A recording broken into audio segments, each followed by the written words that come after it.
అమ్మ మీ పేరు? నా పేరు లక్ష్మి సార్. ఎక్కడి నుంచి వచ్చారమ్మా మీరు? మేము ఊరేమో మహబూబ్నగర్ సైడ్ కానీ కుకుడుపల్లిలో ఉంటాం, వాచ్మెన్కు ఉంటాం. అమ్మోళ్ళు ఉంటారు వాచ్మెన్కు. నేను వాళ్ళ దగ్గర ఉంటా. భర్త వదిలేసి వెళ్ళిపోయిండు. ఈ బాబు ఈ పాప. నాకు ఒక పింఛన్ తప్ప ఏ ఆధారం లేదు. ఒక భూమి లేదు, ఇల్లు లేదు. ఇల్లు రేకుల ఇల్లు అమ్మోళ్ళు కట్టిస్తే అది కేసులో ఉంది. వేరే వాళ్ళు దౌర్జన్యం చేసి కేసు పెట్టిండ్రు. ఏమి లేదు అసలు. ఏమి లేదు కాబట్టి నాకు ఇల్లు లేదు, భూమి లేదు. ఇల్లు ఉన్న కేసులో ఉంది. అందుకని నాకు ఏ ఆధారం లేదు. ఒక పింఛన్ తప్ప ఏమీ లేదు. నాకు పిల్లలను చదివించుకుని ఇబ్బంది అయ్యి గవర్నమెంట్ స్కూల్లో జాయిన్ చేసిన కాబట్టి నాకు ఏదన్నా ఒకటి కంపల్సరీ ఆదుకోవాలి. ప్రభుత్వాన్ని ఏం డిమాండ్ అందరికీ తెలిసిందే. నా సమక్షం మీకు అందరికీ చెప్తున్నా. మీరే దీన్ని బట్టి ఆలోచించి ఏదైతే బాగుంటుంది అని ఆలోచించుకొని మీరే ఇవ్వాలి. ఏది అని అంటే నాకు అది అత్యాశ అవుతుంది కదా. మీరే ఆలోచించుకొని నాకు తగింది నా పిల్లలకు ఆధారం అందట్లో కలిసేటట్లు నా పిల్లలను ఒక స్థాయికి తీసుకొచ్చే బాధ్యత మీది, ప్రభుత్వంది. అందుకని మమ్మల్ని దారికి తీర్చండి. మమ్మల్ని దారికి తీరిస్తే నా పిల్లలు నేను ఏమైనా పర్వాలేదు, నా పిల్లలను దారికి ఉంచండి. हमारा सर और इसका बोले गुलफ्सा नाम है और खातून और उतरा का नाम गुन्नी। हमें सर हम बहुत गरीब हैं और हम घर के लिए वैसे आए। हमें डबल कॉल की कॉलोनी चाहिए सर। हम बहुत झोपड़ी में रहते, बहुत परेशान हैं, बहुत गरीब हैं। हमारी मदद करना सर। और हमें देख लिया तुमने मदद कर, छोटे छोटे बच्चे हैं, घूरे में रहते हैं सर। हमारी मदद करना तुम, और हम बहुत गरीब हैं। हम भी बहुत परेशान हैं, छोटे छोटे बच्चे को छोड़ के आए हैं, इतनी दूर से आए हैं, 3 बार आए तो कोई जवाब ही नहीं है। बहुत परेशान है। कुछ घर का बंदोबस्त हो जाता तो अच्छा था, नहीं तो हम लोग क्या फिरते, क्या मारे मारे फिरेंगे। हम लोग सड़क पे रहने वाले क्या करते। బోయినపల్లి నుంచి అండి, బోయినపల్లి నుంచి వచ్చాము. నా పేరు నరేందర్ అండి. మేము అంతా ప్లాట్ బాధితులమండి. మేడ్చల్ మండల్లో గుండ్లపోచంపల్లి విలేజ్లో సర్వే నంబర్ 648 650లో వెంచర్ చేశారు 1989లో. సో అప్పుడు మా పేరెంట్స్ కొన్న ప్లాట్స్ అండి అవి. సో 35 ఇయర్స్ అవుతుంది మేము కొనుక్కొని. మేము అక్కడ ఏం కన్స్ట్రక్షన్ చేయలేదు కాబట్టి ఓపెన్ ప్లాట్స్ ఉండడం వల్ల, మల్లారెడ్డి కాలేజీలు పక్కకే ఉండడం వల్ల మల్లారెడ్డి దాన్ని కబ్జా చేసిండు. ఈ 16 ఎకరాల ఫేక్ డాక్యుమెంట్ క్రియేట్ చేసిండు. మల్లారెడ్డి నాది అని అంటున్నాడు. మమ్మల్ని భయభ్రాంతులకు గురి చేస్తున్నాడు.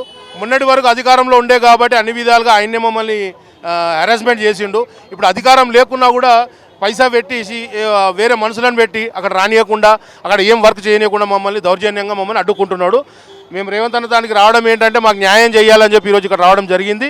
దయచేసి రేవంత్ అన్న మాకు న్యాయం చేయాలి అని మేము కోరుకుంటున్నాం.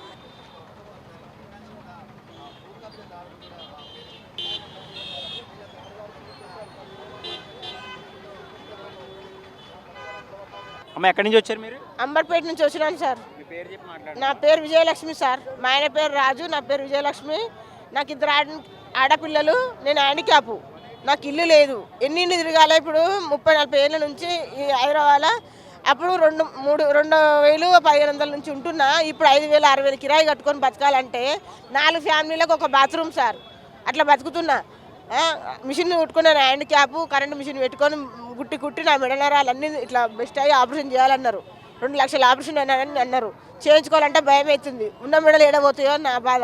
నెలకు 3,000 మందులు వేసుకోవాలి. నేను 4,000 పింఛన్ వస్తుంది సార్. నాకు ఏదో అసరా పింఛను, వికలాంగుల పింఛను వస్తుంది నాకు. ఇల్లు లేదు, బాధపడుతున్నాను. ఇక్కడికి వచ్చిన నేను సార్. ఇల్లు కావాలి నాకు. ఇక్కడికి వస్తే మొన్న 15 రోజుల కింద మెసేజ్ వచ్చింది. ఆ రోజు నైట్ వచ్చింది మెసేజ్. ఫోన్ మాత్రం రాలేదు నాకు. ఆ టీఆర్ఎస్ ప్రభుత్వం మాత్రం నాకు ఇల్లు రాలేదు. హ్యాండిక్యాప్ వాళ్ళకి ఇవ్వాలి. మిద్దెలు మీడలు ఉన్న వాళ్ళకు, కార్లు బంగ్లాలు ఉన్న వాళ్ళకే ఇస్తుండు.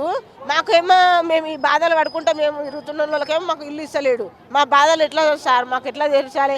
అన్ని వెరిఫికేషన్ చేసి ఇవ్వాలి సార్. మాకు ఇచ్చేటోళ్ళకు, ఉన్నోళ్ళు లేనోళ్ళు చూసి, ఉన్నోళ్ళకే పింఛన్లు, ఉన్నోళ్ళకే ఇండ్లు. ఇంకొకరు ఇంట్లో ఆ కొడుకులు 2 ఉంటాయి, 2 కొడుకులకు తల్లిదండ్రులకు వేరే అట్లా ఇచ్చిర్రు. మరి మా పరిస్థితి, లేనోళ్ళకు పరిస్థితి, మా పరిస్థితి ఏంది?